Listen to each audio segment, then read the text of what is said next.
Hi everyone, in front of me I've got a OnePlus Nord 5 and let me share with you how to set the camera timer on this device.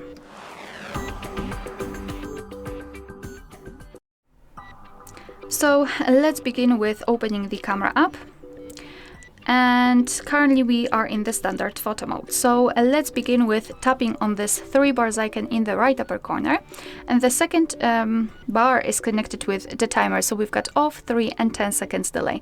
So let me choose 10 seconds delay. Just mark this option. It will be immediately highlighted. What's more, it is also shown in the shutter button. So just tap on this on the shutter button. And from now on, your device will count down from 10 or 3, depending on which option you've chosen. And after that time, it will simply take a photo.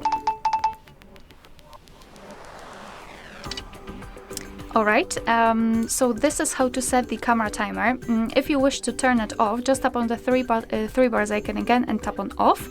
And from now on, your device should take photos right after touching the shutter button, but as you can see here, we've got another countdown. So to turn it off completely, simply tap on this icon here, this option. It will be immediately crossed out, and from now on your device will take photos right after touching the shutter button. Alright, so that will be all. Thank you so much for watching. Please hit the subscribe button and leave the thumbs up.